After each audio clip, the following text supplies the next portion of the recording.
mercato, l'équipe est maintenant constituée.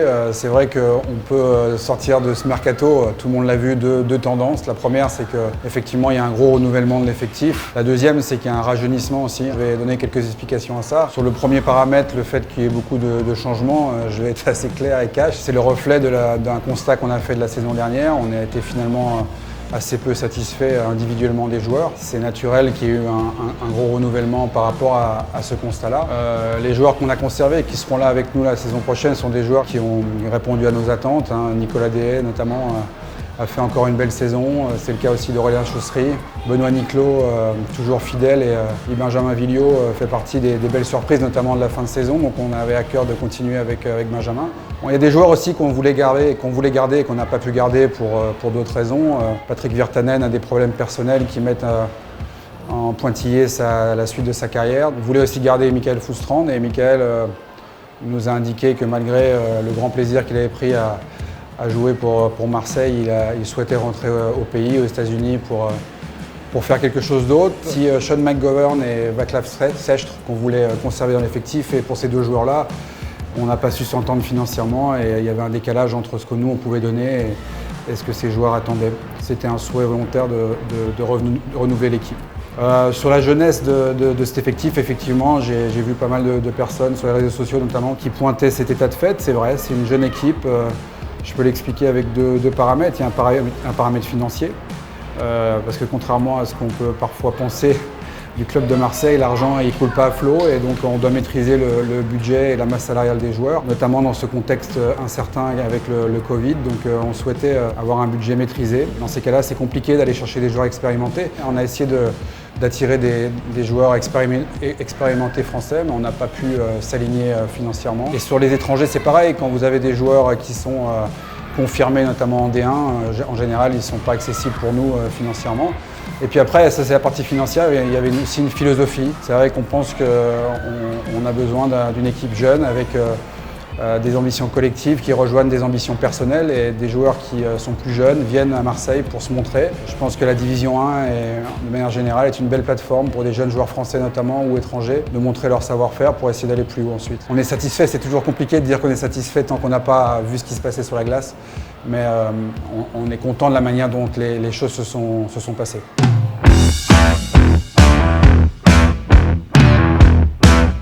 On l'a vu depuis 2 ans, là, on est en Division 1. C'est une division qui est tellement serrée, c'est parfois difficile de vraiment avoir des objectifs précis, autre que celui de dire on veut être dans les 8 premiers pour pouvoir faire les playoffs, ce qu'on n'a pas fait cette année. C'était notre objectif cette année, ça a été un gros échec pour nous de ne pas y parvenir.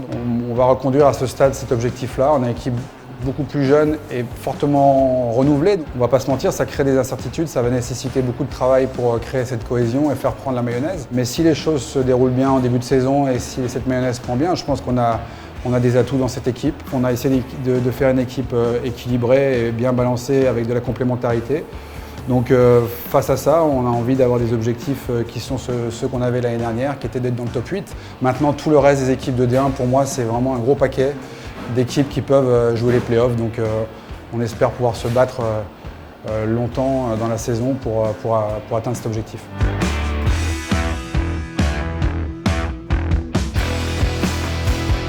L'impact sur le club, on va dire à l'instant T, il était limité. On était sorti des playoffs, donc ça s'est passé en milieu de playoffs. Maintenant, c'est très difficile de mesurer à quel point on sera touché par tout ça sur l'avenir, et notamment sur la saison prochaine. Nous, on a essayé de rester, de ne pas paniquer, et de construire l'équipe et le projet normalement, et on s'adapte au fur et à mesure de ce qui se passera. Mais il y a plein d'incertitudes. Tous les clubs sont en relation étroite avec la fédération, qui elle-même en relation avec le ministère pour suivre les événements. On espère à ce stade avec la fédération que la saison pourra se dérouler normalement. Est-ce qu'elle sera un petit peu décalée dans le temps? C'est possible, mais qu'au moins le modèle du championnat ne bouge pas et qu'on puisse repartir sur une saison normale et entière. Pour la partie amateur, c'est un peu comme pour la partie D1. Ça va dépendre des autorisations qu'on a à faire des entraînements, à recevoir les enfants dans des bonnes conditions, à faire des entraînements sport collectif. La Fédération des sports collectifs se sont regroupés pour vraiment porter la voix auprès du ministère et leurs problématiques. Nous, on espère simplement que les choses vont s'apaiser et que nos enfants pourront revenir s'entraîner normalement à la rentrée, comme ils pourront aller à l'école à la rentrée dans des bonnes conditions.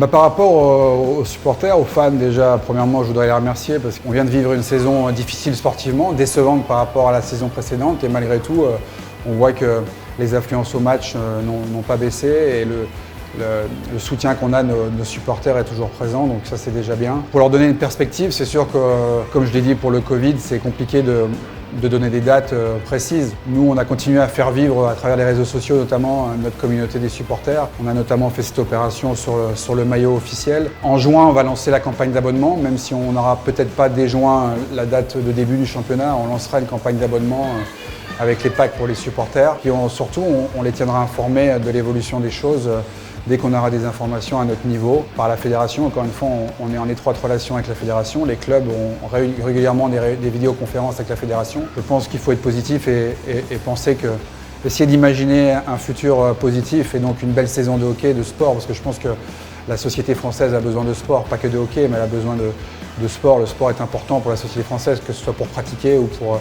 venir suivre son équipe. Donc moi je pense que les choses vont s'arranger, je l'espère en tout cas, et qu'on pourra retrouver nos supporters dès le mois de septembre ou début octobre pour lancer cette belle saison.